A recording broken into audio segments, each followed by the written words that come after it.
Vamos falar então de outra figura diabólica, né, satânica também, Jair Bolsonaro, sua família, sua familícia. É o fim da linha, acabou para eles, porque é o seguinte, quer dizer, 44 milhões movimentaram, né, recebendo Pix, dinheiro para cá, dinheiro para lá. E olha, foi muito lucrativa para eles aí essa derrota na eleição presidencial, né, porque eles souberam monetizar a derrota deles, né, mas há todos os indícios de muita lavagem de dinheiro por parte dessa quadrilha, Joaquim. Interessante quando você fala, se a gente ficar nesse tema da Bíblia, eu vi durante a campanha, um economista falando, que conhecia a Bíblia, ele disse que o anticristo, haveria um tipo de ferimento de morte, mas ele sobreviveria. E sobrevivendo, ele faria muito mal à humanidade. Entendeu? Bom, mas seja como for, ele associa isso ao Jair Bolsonaro. Mas o que você, agora, quando você coloca do dinheiro, né, de Pix, na verdade, na conta que a Polícia Federal levantou, 19 milhões, e como diz o Jair Bolsonaro, e uns pingados, que ele chama, 19 milhões. Só que ele entrou na conta dele, em um ano, 30 milhões. 30 milhões. Agora, de onde vem tanto dinheiro? O Jair Bolsonaro, eu digo aqui sem medo de errar, mas sem medo de errar, sem medo de ser processado, viu? Porque a própria ex-mulher dele é que conta isso, a segunda ex-mulher, que ele vivia com muito mais do que recebia. Eram fontes que nem ela conhecia, mas ela queria ter como direito dela metade de tudo isso.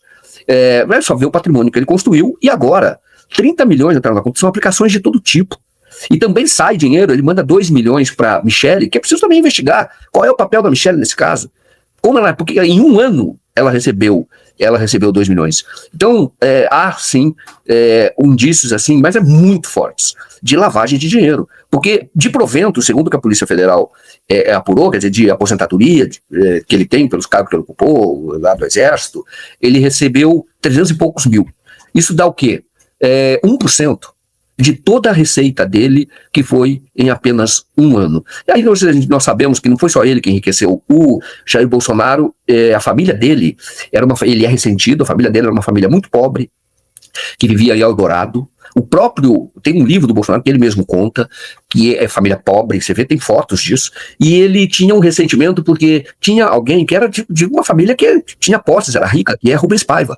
Então ele conta que o Rubens Paiva tinha lá uma casa, uma chácara, algo assim, que ele passava lá o fim de semana, que era dele, da família dele, normal, era uma família que ganhou dinheiro honestamente. E o Jair Bolsonaro, ressentido, como eu disse, ele me contou uma vez que ia na porta para ver se encontrava algum palito de sorvete, que bom, muito ressentido, então era muito pobre. Quando ele publicou aquele artigo, na Veja publicou o artigo dele do ponto de vista que alavancou o nome de Jair Bolsonaro, que ninguém conhecia, que ele ataca o Leônidas Pires Gonçalves, e a Veja deu espaço para ele, e como eu disse, naquela ocasião, já disse isso, ele estava cumprindo uma missão da extrema-direita, já, naquela ocasião, daqueles que tinham perdido para a Nova República, tinha surgido a Nova República e a gente queria que continuasse a ditadura.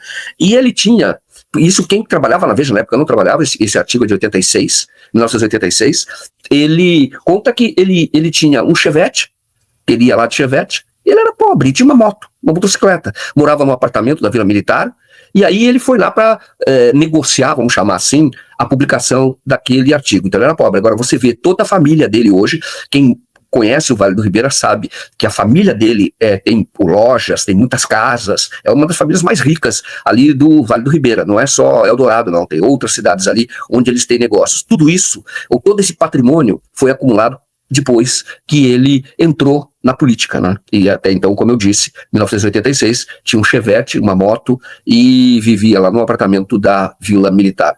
Então, isso que nós estamos vendo agora é a multiplicação, mas aí a multiplicação pela obra, para ficar naquele tema que nós estávamos discutindo antes, pela obra de Satanás, né? Uma multiplicação para proveito próprio. Então, estimulando ou destilando, incentivando as pessoas a agirem com ódio no Brasil. Ele é uma pessoa, de fato, perversa, mas tudo o que o Jair Bolsonaro faz tem um objetivo, grana. E isso que ele queria fazer. E aí podemos entrar até no processo que ele respondeu no Exército, quando ele foi expulso do Exército, no Conselho de Justificação. O comandante dele dizia, Jair Bolsonaro não tem vocação para a atividade militar, carreira militar, porque ele quer ficar rico. Ele quer ficar rico muito rapidamente. E aí ali é uma burocracia do Estado, não vai ficar rico, vai ter lá o seu salário, bom salário, mas não vai ficar rico. Mas é o que ele queria, e aí conta que, por conta disso, ele até incentivou alguns subordinados a quebrar a disciplina e foram lá para tentar garimpar, receber ouro. E depois também ele pediu transferência quando ele foi lá para o Mato Grosso do Sul, uma área de fronteira, mas não era para defender o Brasil, é porque ele tinha um contrato de arrendamento e foi lá plantar arroz. Tudo isso deu errado. Ele não conseguia ganhar dinheiro. Não conseguia. Aí ele vai ganhar e ganhar muito dinheiro depois que ele entra na política. É isso. O Joaquim, é importante você falar sobre isso, esse desejo de dinheiro dele. Lembra a entrevista que você fez com o Julian, né? Que ele fala, o Bolsonaro é um avarento, é um cara que quer muito dinheiro, mas vai viver sempre como um porco, né? Quer dizer, é aquela coisa, né? E ele até falou, esse cara é porcão mesmo, né? Mas assim, mas acumula muito dinheiro.